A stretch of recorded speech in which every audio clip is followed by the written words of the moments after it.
வணக்கம். ஆகாஷ்வாணி புதுச்சேரி செய்திச் சுருக்கம் வாசிப்பவர் சத்குணா. புதுச்சேரியில் இன்று பல்வேறு நிகழ்ச்சிகளில் கலந்து கொள்ளும் குடியரசு துணைத் தலைவர் திரு சி.பி. ராதாகிருஷ்ணன் இன்று மாலை கேரளா செல்ல உள்ளார். திருவனந்தபுரத்தில் நடைபெறவுள்ள கலாச்சார நிகழ்ச்சி ஒன்றில் அவர் பங்கேற்கிறார்.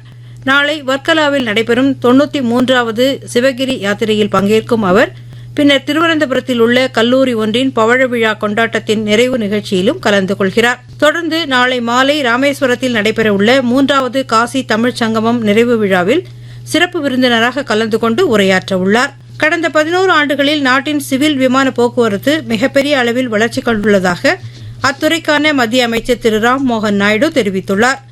தமது அமைச்சகம் பயணிகளின் குறையை களைய 24 மணி நேரமும் செயல்படும் குறைதீர்ப்பு மையத்தை தொடங்கியுள்ளதாகவும் இதன் மூலம் இதுவரை 13,000க்கும் மேற்பட்ட பயணிகளின் குறைகள் தீர்க்கப்பட்டுள்ளதாகவும் அவர் தெரிவித்தார். தெற்கு ரயில்வேயில் சென்னை, கோவை, கொச்சி நகரங்களில் ரயில் பெட்டி முனையங்கள் விரிவுபடுத்தப்பட உள்ளதாக மத்திய ரயில்வே துறை அமைச்சர் திரு அஸ்வினி வைஷ்ணவ் தெரிவித்துள்ளார்.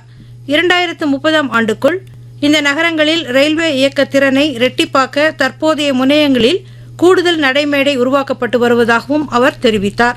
டெல்லி மற்றும் நொய்டாவில் அடர்ந்த மூடுபனி காரணமாக விமான செயல்பாடுகளில் எதிர்பாராத தாமதங்கள், வழித்தட மாற்றங்கள் அல்லது ரத்து செய்யப்படுவதற்கான வாய்ப்புகள் உள்ளதால் பயணிகள் தங்களுடைய விமானம் பற்றிய தகவல்களுக்கு விமான நிறுவனங்களை தொடர்பு கொள்ளுமாறு அறிவுறுத்தப்பட்டுள்ளனர். வட இந்தியாவில் கடும் குளிர் நிலவுவதால் ஏழை எளிய மக்கள் பாதுகாப்பாக தங்கும் வகையில் இரவு நேர காப்பகங்கள் அமைக்கப்பட்டுள்ளன.